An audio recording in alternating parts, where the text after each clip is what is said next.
ناظرین کرام، صبح و شام کے اذکار کے حوالے سے ایک بات ذہن میں رکھنی چاہیے کہ نبی پاک صلی اللہ علیہ وآلہ وسلم نے مختلف اذکار صبح اور شام کرنے کا آپ نے طریقہ سکھایا ہے، اور ہر ذکر کی الگ فضیلت ہے۔ مثال کے طور پر نبی کریم صلی اللہ علیہ وسلم فرمایا، کوئی شخص اگر ایک دفعہ سید الاستغفار پڑھ لے، صبح پڑھ لے ایک دن، یعنی دن کے کسی حصے میں، تو اس دن میں اگر اس کی کوئی موت آ گئی تو اللہ تعالیٰ اس کی مغفرت فرما دے گا، جہنم سے بچا دے گا۔ اور اگر اس نے رات کے کسی حصے میں پڑھ لیا اور اس کی کوئی موت آ گئی اس رات میں، تو اللہ تعالیٰ اس کو جہنم سے بچا لے گا۔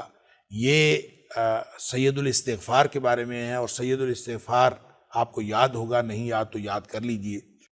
اللہم انت ربی لا الہ الا انت خلقتنی وانا عبدک وانا علی عہدک ووعدک ما استطعت اعوذ بک من شر ما صنعت ابوء لک بنعمتک علی وابوء بذنبی فاغفر لی فانہ لا یغفر الذنوب الا انت۔ اس دعا کو ناظرین کرام سید الاستغفار کہتے ہیں، اور ایک دفعہ آپ اندازہ کریں، اس کو یاد کریں، کتنا بڑا انعام ہے کہ اگر اس دن میں موت آ گئی تو انشاءاللہ اللہ تعالیٰ جہنم سے آزاد کر دے گا۔ اسی طرح ناظرین کرام، یہ جو اللہم اجرنی من النار کہنا ہے، یہ آپ اگر دن کے کسی ایک حصے میں صبح کسی نے اللہم اجرنی من النار کہہ دیا اور شام تک اگر اس کی موت واقع ہو گئی تو اللہ تعالیٰ اس کو جہنم سے آزاد کر دے گا، لیکن یہ 7 مرتبہ کہنا ہے، اللہم اجرنی من النار، اللہم اجرنی من النار۔ تو 7 دفعہ جب آپ نے اللہم اجرنی من النار کہنا، اس کا ترجمہ یہ ہے کہ اللہ مجھے جہنم کی آگ سے آزادی دے دے، مجھے اس سے بچا لے۔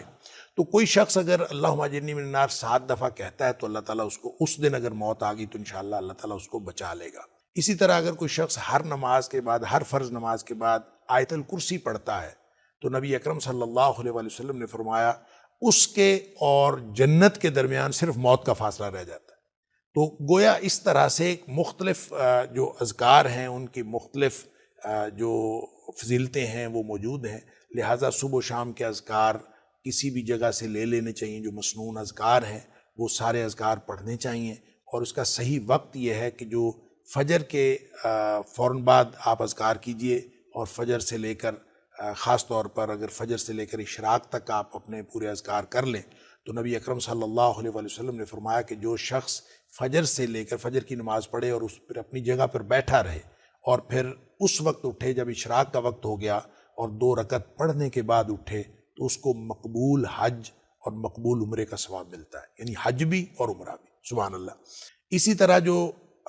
شام کے اوقات ہیں ذکر کرنے کے، وہ مغرب کے ساتھ منسلک ہیں، یا تو مغرب سے پہلے کر لیے جائیں اور یا مغرب کے بعد کر لیے جائیں۔ بعض لوگوں کا خیال یہ ہے کہ مغرب سے پہلے کر لیے جائیں، تو اگر مغرب سے پہلے نہ ہو سکیں تو مغرب کے بعد بھی اس کا وقت ہے۔